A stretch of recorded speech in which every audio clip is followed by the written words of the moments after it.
ассалому алейкум бинандагони гиромӣ, барномаи иттилоъоти ахборҳои телевизиони Тоҷикистон мустақиман манзуратон мегардонем. Дар студия Наргиз Шарифзода. моҳи июни соли 2024 дар шаҳри Душанбе конфронси сеюми байналмилалии сатҳи баланд оид ба 10-солаи байналмилалии амал об барои рушди устувор солҳои 2018-2028 баргузор мегардад. дар ин робита имрӯз дар шаҳри Душанбе ҷаласаи кумитаи тадорукот оид ба омодагӣ ва баргузории ин конфронси сатҳи байналмилалӣ доир шуд.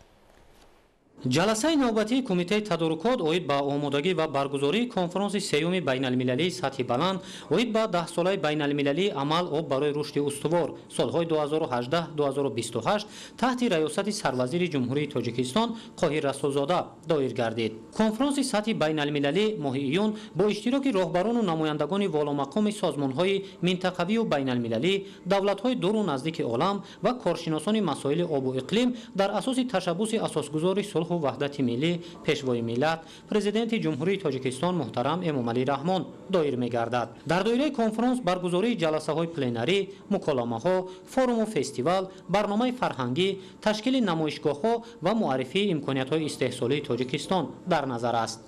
ҳамчунин роҳбарони ҳайъатҳо ва коршиносону таҳлилгарон бо захираҳои гидроэнергетикӣ нақши Тоҷикистон дар истеҳсоли энергияи сабз дар шароити дигаргуншавии иқлим, имкониятҳои сайёҳӣ ва мавзеъҳои таърихӣ шинос мешаванд. аллакай роҳбарону намояндагони шумораи зиёди давлатҳою созмонҳои байналмилалию минтақавӣ ҷиҳати иштирок дар чорабинӣ изҳори ҳавасмандӣ карданд. сарвазири мамлакат раиси кумитаи тадорукоти конфронси сеюми байналмилалии сатҳи баланд оид ба 10-солаи байналмилалии амал об барои рушди устувор солҳои 2018-2028 таъкид намуд ки бо талошҳои пайваста ва иқдомҳои роҳбари давлат имрӯз Тоҷикистон дар арсаи байналмилалӣ ҳамчун мамлакати пешоҳанг дар самти обу иқлим шинохта шудааст. бо назардошти ҳамин ҷиҳати омодагии сатҳи баланд, меҳмоннавозии намунавӣ ва муаррифии дастовардҳои замони соҳибистиқлолию маърифати намунавии миллати тоҷик аъзои кумитаи тадорукот ва роҳбарони вазорату идораҳои дахлдори мамлакат вазифадор шуданд. ҷомеаи ҷаҳон дар асоси ташаббуси навбатии пешвои муаззами миллат муҳтарам Эмомалӣ Раҳмон аз 10 то 13 июни соли 2024 дар шаҳри Душанбе ба ҳам омада дар доираи конфронси сеюми байналмилалии сатҳи баланд оид ба 10-солаи байналмилалии амал об барои рушди устувор солҳои 2018-2028 иҷрои уҳдадориҳои қаблӣ, тақвияти саъю талошҳои муштарак ва таҳияю ҳамоҳангсозии вазифаҳои навро дар мавзӯи обу иқлим ҷиҳати таъмини ҳаёти минбаъдаи осоишта барои аҳолии кураи замин муҳокима мекунанд. барномаи ахбор идома медиҳем. ривоҷи мероси ҳунари ниёгонд ва ҷорӣ намудани технологияҳои инноватсионӣ дар пешбурди фаъолият ба ташкили ҷойҳои нави корӣ ва афзоиши даромади буҷаи хонаводагӣ таъсири мусбат мерасонад. ин аст ки баҳри бедорсозӣ завқи ҷавонон ва ҷалби онҳо ба ҳунару ҳунармандӣ муосиргардонии соҳа бо ташкили бозорҳои нав роҳандозӣ мегардад. гузориши Дилшод Ҳакимзода дар ин хусус. ҳунармандӣ дар ҷумҳурии Тоҷикистон яке аз соҳаҳои афзалиятнок ҳисобида мешавад. ин аст ки ба ҳунару ҳунармандӣ асосгузори сулҳу ваҳдати миллӣ пешвои миллат президенти ҷумҳурии Тоҷикистон муҳтарам Эмомалӣ Раҳмон таваҷҷӯҳи махсус зоҳир намуда ҷиҳати рушди он пайваста имтиёзҳои самарабахшро муқаррар менамоянд. натиҷа ин аст ки сол то сол шумораи ҳунармандон дар ҷумҳурӣ меафзояд. масалан тибқи нишондодҳо дар ҷумҳурӣ 8041 нафар ҳунарманд фаъолият дорад ки аз ин шумора 3330 нафар дар вилояти Хатлон ва 2647 нафар дар вилояти Суғд, 556 нафари он дар вилояти Мухтори Кӯҳистону Бадахшон, 1393 нафар дар ноҳияҳои тобеи ҷумҳурӣ фаъолияти худро пеш бурда истоданд. яке аз намудҳои ҳунарҳои миллӣ читгарӣ мебошад. ин ҳунарест ки бо истифодаи қолабҳои махсус матоъҳои сафеди пахтагинро оро медиҳанд. ҳамчунин ҳунари куловгарӣ аз санъатҳои қадима ва аҷиби мардуми тоҷик буда дар тӯли ҳазорсолаҳо аз ҳунари оддии рӯзгор то ба санъати баланди миллӣ табдил ёфтааст. мисгарӣ бошад яке аз ҳунарҳои маъмули тоҷикон аст.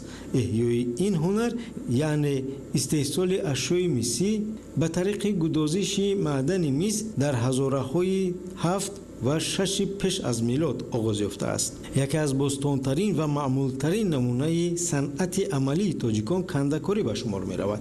кандакорӣ усули коркарди бадеи чӯб, санг, устухон, гач, гил ва ғайра ки бо роҳи кандану бурида гирифтан иҷро карда мешавад.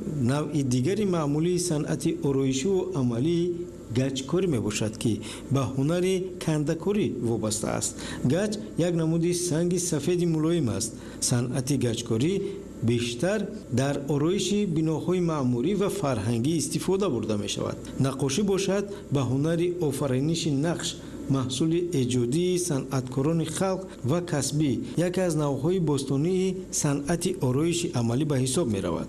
صنعت رسامی واسطه مهم انعکاس و تفسیر بدیهی واقعیت بوده به افکار و احساس بیننده تاثیر می‌رساند. دارای مندرجه خاص اجتماعی و وظیفه‌های گوناگون ایدئولوژی میباشد. در اثر صنعت رسامی رسام برای افاده غایه معین موضوع و سوژه انتخاب میکند، کمپوزیسیا میآفرد. هنرمندان مردمی به قید گرفته شدند و در تمام چاره‌بینی‌ها یعنی آنها سهم می‌گذارند و برای از نوع احیا و رشد هنرمندی وزارت فرهنگ نیز بسیار تدبیرهای سودمند می‌اندیشد. اینچنین پژوهشگاه علمی تحقیقاتی فرهنگ و اطلاعات وزارت فرهنگ جمهوری تاجیکستان برای بردن کارهای جستجویی تحقیقاتی یعنی اکسپدیسیون تشکیل می‌کنند برای احیا یعنی از بین نرفتن هنرهای مردمی. بسیار کارها به سامان رسانده می شود. در مسائل فرهنگی محفل‌های استاد و شاگرد تشکیل کرده شده است که نازکی‌های صنعت اصیل ملی یعنی آموزانیده می شود. حکومت جمهوری تاجیکستان ساحه مذکور را با راه قبول سندهای معیاری حقوقی تشکیل مساعدت و برگزار نمودن چاره‌بینی‌های ملی و بین‌المللی ساحه هنرمندی و اندیشیدن دیگر تدبیرها دستگیری می‌نماید. همچنین ساختارهای دولتی با ترتیب مقرر نموده قانونگذاری جمهوری تاجیکستان تشبس‌های سوبیکت‌های هنرمندی را توسط فراهم آوردن شرایط مساعد استحصالی، تشکیل نمایشگاه‌های فروش مال و محصولات استحصال شده تامین نمودن با اشیاء خام و عملی نمودن دیگر تدبیرها دستگیری می‌نمایند. هنرهای مردمی، کلالگری، میزگری، چیتگری یعنی باز از نوع احیا گردیده شده است و برای بازیافت یعنی باز هم مکمل کردن تاریخ و پیدایش این هنرهای مردمی بسیار کارهای علمی میبرند، جستجوها میکنند. از رفت فعالیت حس میگردد که خود همون هنرمندان بسیار ذوق بلند دارند. از طرف مقامات محلی آنها دستگیری می‌یابند و بینید که در یک قطار شهر و ناحیه‌ها دکان‌های فروش هنرهای مردمی تأسیس داده شده است که این هم خوب است. برای رواج دادن هنرهای چیتگری، کلالگری، میزگری، کندکاری، گچکاری، نقاشی و رسامی تشکیل بازارهای نوی فروش محصولات و کار و خدمت رسانی، تأسیس مؤسسه‌های تعلیمی مخصوصی مرکزگزین شده، جاری نمودن تکنولوژی اینواسیونی در پیشبرد فعالیت و هوسمندگردانی و دستگیری مالیوی از لحاظ پیشنهاد قرض‌های امتیازناک هنرمندان ضرورت بیشتر دارد.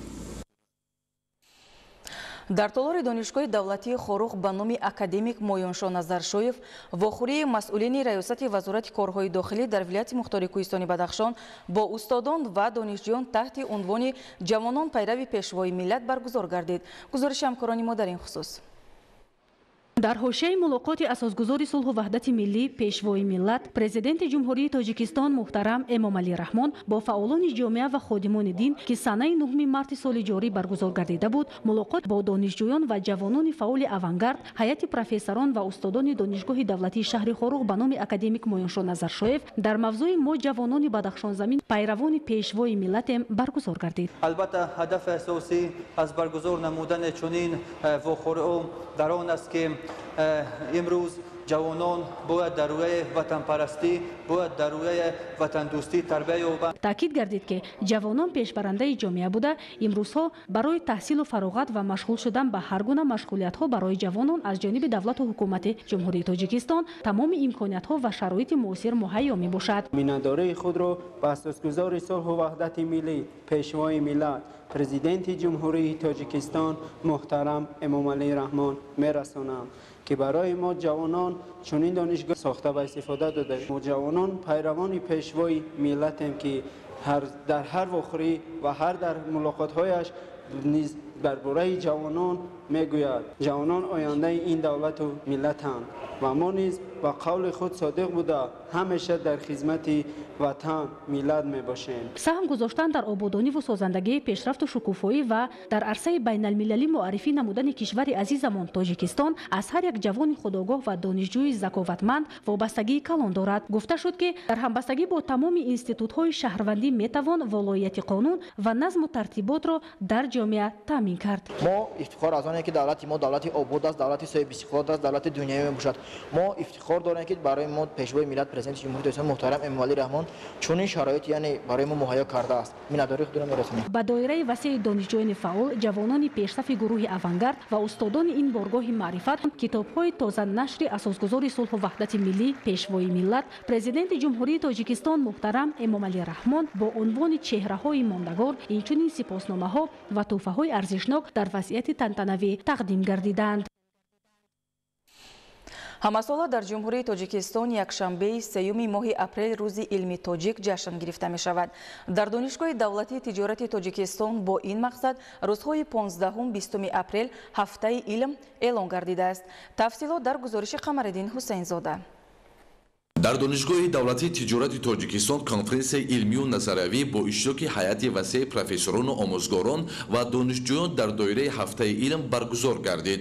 дар ҳамоиш масъулин ва намояндагони касбу кори гуногун иштирок намуданд. иштирокчиёни конференсия нақши илмро дар рушди иқтисодиёти миллӣ ва шукуфоии кишвари азизамон барҷаста арзёбӣ намуда, нақш ва саҳми бузурги пешвои миллат муҳтарам Эмомалӣ Раҳмонро дар рушди илми ватанӣ ва пешрафти корҳои илмию тадқиқотӣ назаррас арзёбӣ намуданд. бахша ба соли маърифати ҳуқуқӣ дар донишгоҳи давлати тиҷорати тоҷикистон кушодашавии конференсияи омӯзгорон ва донишҷӯён ҳамчун ҳафтаи илм эълон гардидааст ва имрӯз мо онро бо шукӯҳу шаомат оғоз мекунем ва дар ин чорабинӣ давоми ҳафта ҳудуди 500 мақолаҳои донишҷӯён ва омӯзгорон шунида мешавад ва дар робита ба ин якчанд конференсҳое ки дар сатҳи ҷумҳуравӣ ва байналмилалӣ ҳастанд ва мизои мудавваре ки бо шарикони рушди донишгоҳ ки ҳамкории зич дорем бо онҳо мо ҳамгуна чорабиниҳоро барпо мекунем ки инам барои тақвияти рушди илми тоҷик саҳмгузор мегардад. ҳоло дар донишгоҳ 26 маҳфилҳои илмӣ ва 3 ҷамъияти илмии донишҷӯён фаъолият менамояд ки зиёда аз 500 нафар донишҷӯёнро фарогир аст. дар анҷоми ҳамоиш ба омӯзгорони донишҷӯён ба хотири саҳми арзанда гузоштан дар рушди пешрафти илм ҷоизаву ифтихорномаҳо тақдим карда шуд. Қамариддин Ҳусейнзода, Меҳрӯзи ҷумъа барои барномаи ахбор. ҳифзи оромӣ ва осудагӣ ва таҳкими ҳадафҳои рушд вазифаи ҳар як фарди худшиносу худогоҳ маҳсуб меёбад. зимни машқҳои мудофиаи ҳудудӣ ки дар ноҳияи Кушониён баргузор гардид, сокинон ва кормандони ташкилоту муассисаҳо бо омодагии ҷиддӣ ширкат варзиданд. гузориш дар ин хусус.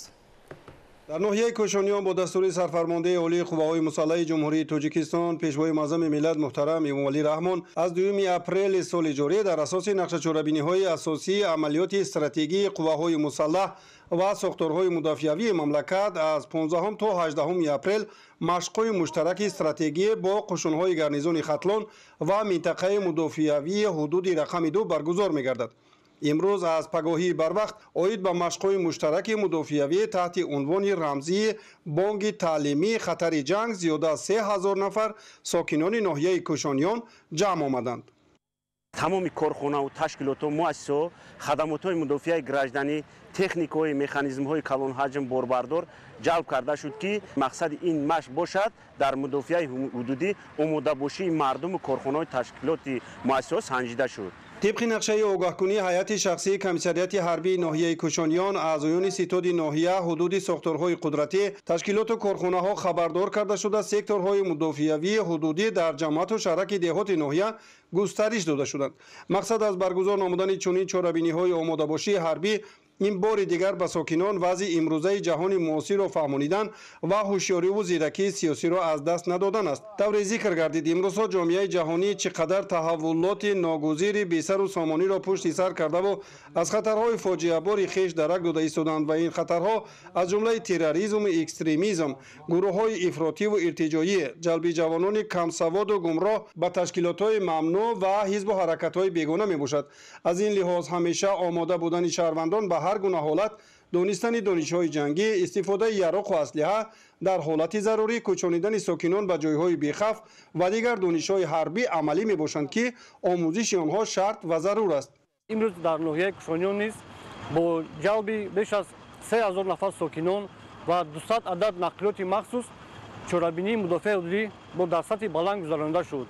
боварӣ комил аст ки мардуми сарбаланди ноҳияи кӯчониён ҳамеша дар зери сиёсати хиратмандонаи пешвои муаззами миллат гирду ҷамъ омада омодагии худро имрӯз дар сатҳи баланд нишон доданд ва кӯшиш ба харҷ медиҳанд ки зиракии сиёсии худро аз даст надиҳанд. дар ҳифзи марзу буми ватан ҳамеша омода ҳастанд. ватан барои ҳар яки мо чун модар азизу муқаддас аст. мо барои ин ганҷи муқаддасро ҳифзу нигаҳбонӣ кардан бояд дар ҳар лаҳза, ҳар дақиқа, ҳар шабу рӯз омода бошем. ҳамин омодагиро имрӯз тавассути машқҳои муштараки амалиётӣ баргузор карда ин донишҳоро боз ҳам ҷонноку мустаҳкам бояд гардонид. имрӯз таҳдидҳои глобалӣ ба хусус терроризм барои амнияти сайёра ва кишварҳои ҷаҳон хатари ҷиддӣ эҷод мекунад. аз ин рӯ вазъи зуд тағйир ёбандаи ҷаҳони муосир моро водор месозад ки баҳри ҳифз ва таъмини сулҳу субот дар мамлакат доимо омода бошем.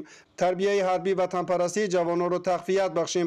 ҷавонони шарафманду ватандӯст бояд анъанаҳои беҳтарини ҳарбии ниёгонро сармашқи кори худ қарор дода дар ҳифзи якпорчагии марзу буми мамлакат, таъмини амнияти он, боло бурдани обрӯву эътибори Тоҷикистон дар арсаи ҷаҳон саҳми босазо гузоранд. зеро ватан модар ниёзманди дасти ҳиммату бозӯи мардонаи онҳост. ватан пайванди ногусастании наслҳои дирӯзу имрӯзу фардо, муҳофизати истиқлолият ва дастовардҳои он, пос доштани хотираи неки аҷдодон, ҳифз ва гиромидошти мероси таърихиву фарҳангӣ ва саъю талоши доимӣ ба хотири пешрафти давлату миллат ва шукуфоии ватани аҷдодӣ аст. абдурозиқи азиз, давлати Файзулло, ноҳияи Кӯчониён, ахбор. бинандагони гиромӣ, дар ҳамин ҷо барномаи иттилоотии ахбор ба анҷом мерасад. хайр саломат бошед.